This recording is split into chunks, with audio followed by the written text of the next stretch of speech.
What's up, guys? Welcome back to the Mic Check Podcast. This is T-Word, the People's Champ. Thanks for tapping in. I'm here with my co-host Q, and today we're going to be talking about Claressa Shields and the ongoing saga with trying to get her a fight with some marquee opponents. Before we get to the video, Q, what's good? Nothing much, man. Another great day to talk about boxing. Another good weekend of fights. A lot of entertaining stuff to talk about that I'm sure everybody's been buzzing about. So, man, it's interesting. Let's get to it. For sure. So we've got the clip that we're going to go ahead and throw in here. This is going to be Natasha Jonas responding to some questions about becoming Claressa Shields' opponents and things like that. So without further delay, let's get into the clip. It comes down to one thing, and that was money.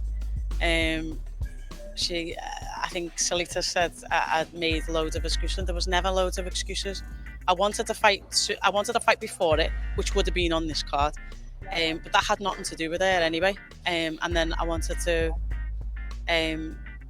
be paid well, And you can say what he wants, but she wouldn't accept the money if it was the other way around. And I get that she's got her own contract with whatever was paid, but I still want to, and I deserve to be paid as I was the champion. She was coming down for my belt.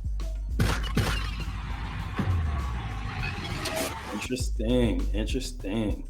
All right, so Q, let's talk about it, man. I'm gonna throw it your way first. I've been talking about it on Twitter a little bit, so I want to get your comments. What you think about that? I think that Natasha has some valid points when you talk about being the defending champion, when you talk about the woman who would be in that situation, the home fighter. I think that she does deserve to be paid as well, if not better, than what she's been being paid for her previous fights, because this is obviously going to be not only the toughest opponent of her career, but it's going to be the riskiest fight of her career. It's going to be probably the first fight in a long time that she realistically could be knocked out in.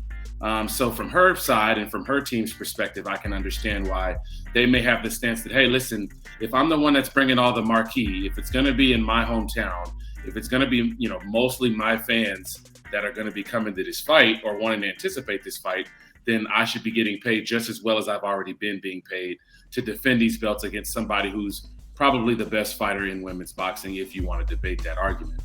But on the other side of it, it's interesting because Claressa is kind of in a difficult position where, and we've talked about this off air before, that, she's kind of running out of options because it seems like all the best fighters that she could fight, she's either already fought them or they're no longer as good as they would have been, so they're not highly touted matchups anymore.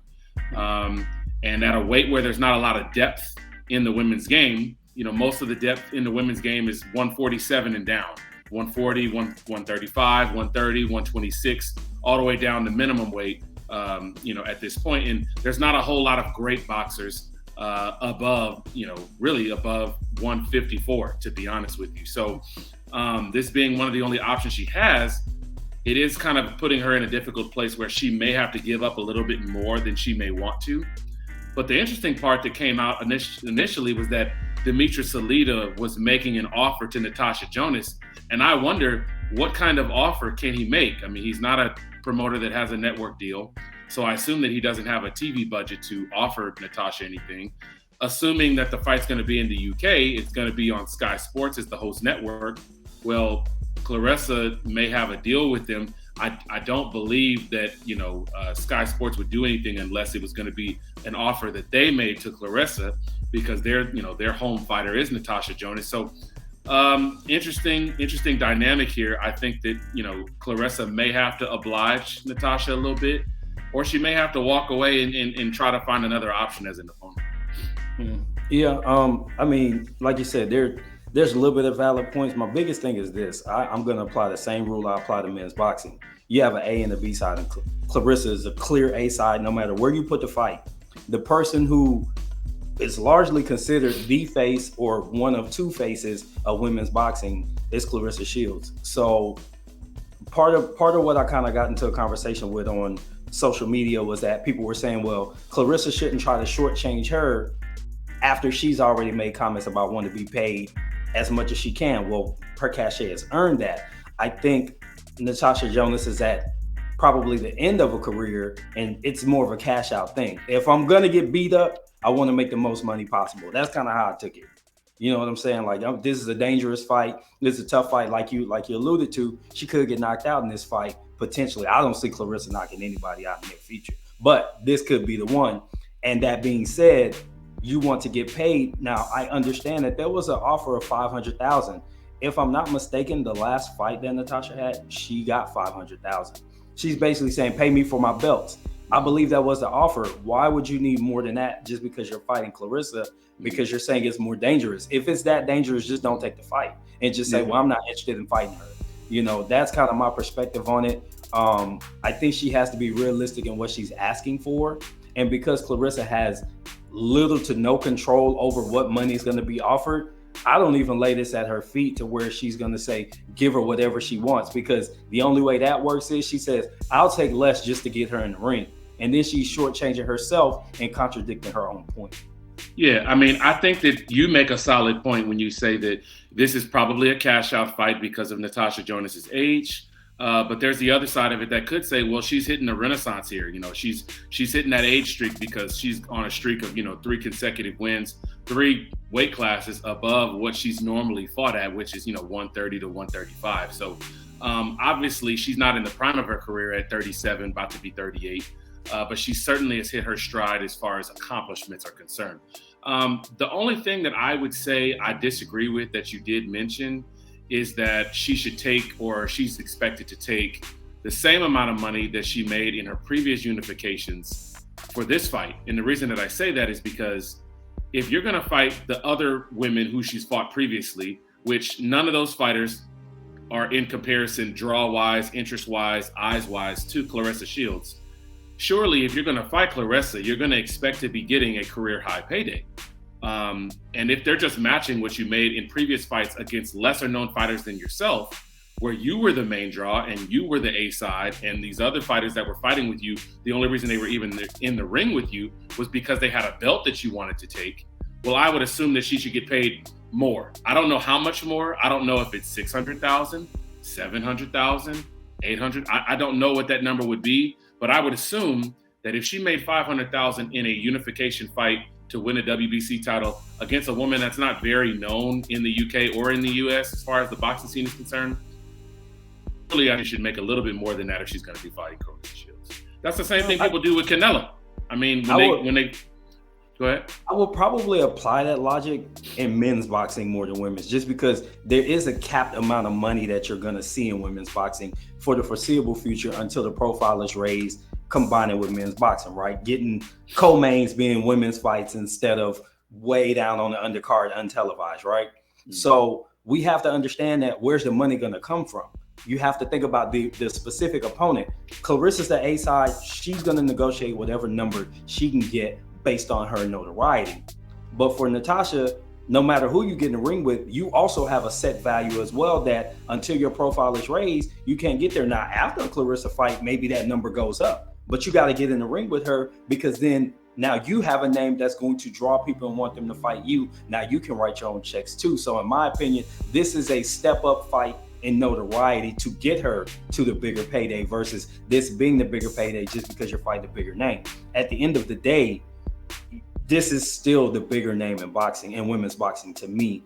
So that's just my opinion on how I think it should play out. I get what you're saying. I just, like I said, I disagree. I think that this is one where if you get in the ring with her, it's going to raise your profile. Trust me, there's more people globally talking about her now because of the conversation with Claressa than there was before. So I think that you use that as a springboard to get you more money in your next couple of fights.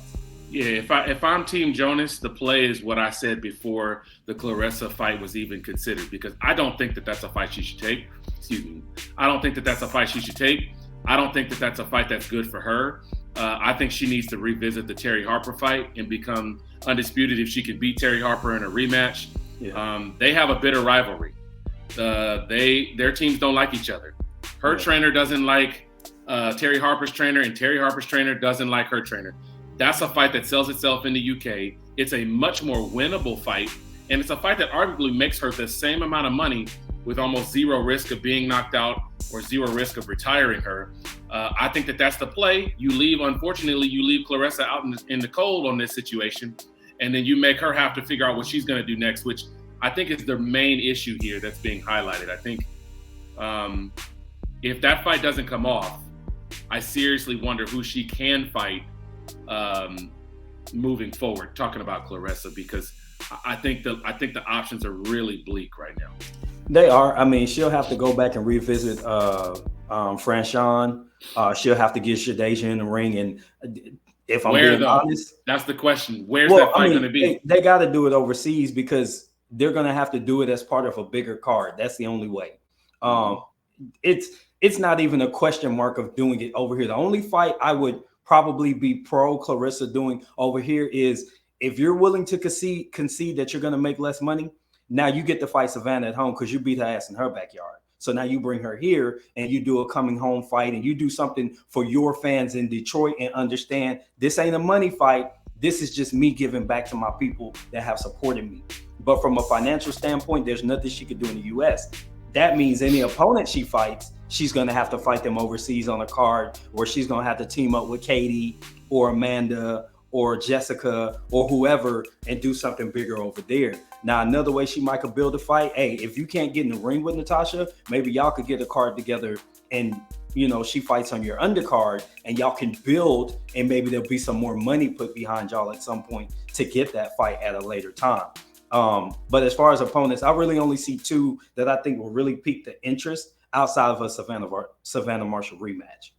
Yeah, man, I think the tough part is when you talk about any fights that are going to happen for Claressa for the money that she wants to make, that are realistic, that can be made in the next couple of months, because she's going to need to get back into training. If she's going to fight next, that fight needs to be soon. Otherwise, we're going to start getting close on going on a whole year since she's fought. I believe her fight was in October this past year, October 15th. So if they don't start to really get her a serious opponent, get to negotiating whoever that's going to be soon, she's going to be looking at almost a year out of the ring with no activity. That's not good for anybody. But the really issue is that there's no American network that's really at this point seeming even remotely interested in wanting to put that fight on. I mean, we know that the rumor mill spills pretty quickly. And if there was any remote interest in doing a Claressa Shields fight here in America, I'm sure that we would have heard about it by now. And it doesn't seem like that has happened. There's the big three. She's done fights with Eddie Hearn. She used to be with Showtime. She's never done fights with Top Rank, but Top Rank has their two main, women that they're promoting right now. It's Senicia Estrada and Michaela Mayer. And that seems like that's really all they have time for right now. So I don't know that having a fight in America right now is going to be a realistic option, which I think brings me back to what I said before when it came to Claressa. I know that it's not fair. I know that it may not seem like the right thing to do, but if she wants the most money, the most bang for her buck, and the easiest fight to make, I think it's doing a rematch with Savannah Marshall, but having to do it in the UK. I know that that's not what she wants, nor should it be what she wants.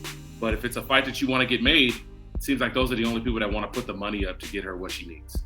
Yeah, she's going to have to make a choice. Either do you want the big bag or do you want what feels good for you? She'll have to sit down and make that decision. I follow on Twitter. She's super active. It sounds like if it's Savannah, she ain't doing it nowhere else but the U.S. They're going to have to give her so much money. Then that means it's not going to happen if you ask me. Sure. Yeah, and that's something where that's why she's looking at all these other options, because until one side gives in, that's what it's going to be. So guys, we're going to go ahead and leave it right there. Let us know what you think in the comments. Are you following women's boxing? Do you keep up with Claressa Shields? Who can she fight? And how can this situation be solved to get her back in the ring? And maybe what's going to happen next for Natasha Jonas? This has been T, that's Q. This is the Mic Check Podcast. Until the next time, we're out. Peace.